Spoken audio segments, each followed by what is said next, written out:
দূরে যে পাহাড়টা দেখা যাচ্ছে এটা ইসলামের ইতিহাসের সাক্ষী উহুদ পাহাড়। আমরা এখন উহুদ পাহাড়ের দিকে যাচ্ছি। আজকের এই ভিডিওটি উহুদ পাহাড় সম্পর্কিত এবং উহুদ পাহাড় সম্পর্কে আমরা জানবো এই ভিডিওর মাধ্যমে। ইসলামের ইতিহাসের সঙ্গে এই পাহাড় বিশেষভাবে জড়িয়ে রয়েছে। মসজিদে নববী থেকে মাত্র 5 কিলোমিটার দূরে মদিনার ঠিক উত্তর পূর্ব দিকে ঐতিহাসিক এই পাহাড়টির অবস্থান। উহুদ প্রান্তে কুরাইশরা নির্মমভাবে হজরত মোহাম্মদ মুস্তাফা সাল্লাল্লাহু আলাইহি ওয়াসাল্লামের দাঁত মোবারক শহীদ করেছিল এবং তাকে আহত করা হয়েছিল।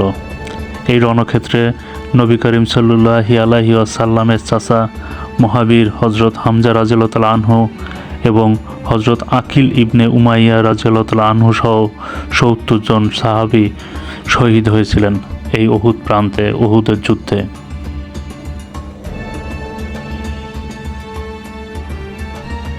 উহুদ পাহাড়টির অভাব এখনও অনেকটা অক্ষুণ্ণ এবং উহুদের রং অন্য সব পাহাড় থেকে একটু ভিন্ন। হাদিসে এই পাহাড় সম্পর্কে প্রচুর বর্ণনা রয়েছে।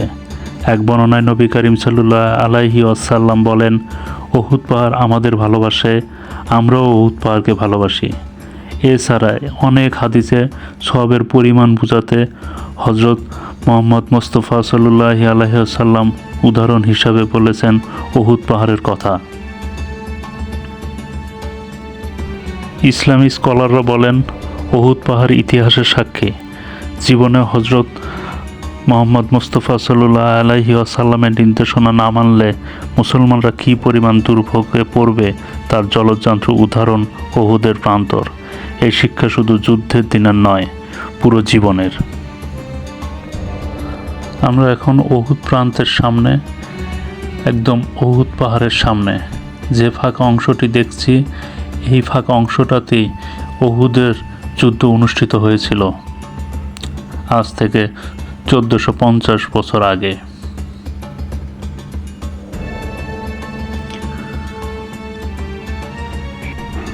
উহুদের যুদ্ধ 3 হিজরি 7 শাওয়াল তারিখে সংঘটিত হয়।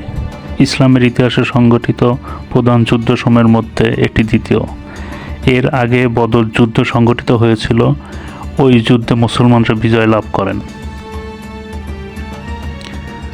আমরা এখন বদর প্রান্তের পাশে কিছু দাতা সংস্থা খাবার এবং পানি দিচ্ছিল। আমরা সেই খাবার এবং পানি সংগ্রহ করছিলাম, কারণ এই জায়গাতে প্রচণ্ড রোদ, গরম এবং পানির প্রয়োজন।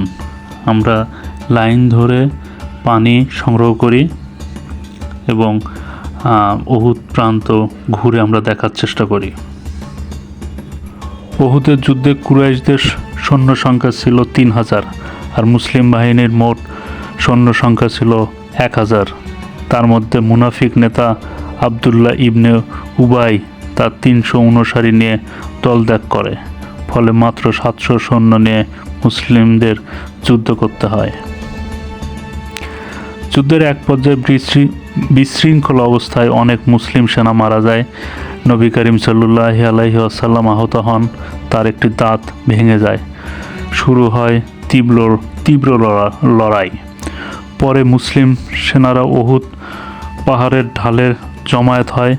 কুরাইশরাও পাহাড়ের দিকে অগ্রসর হয়, কিন্তু হজরত উমর ইবনে খাত্তাব রাদিয়াল্লাহু তাআলা আনহু ও মুসলিমদের একটি দলের প্রতিরোধের কারণে বেশি এগোতে সক্ষম হয়নি কুরাইশ বাহিনী, ফলে লড়াই থেমে যায়।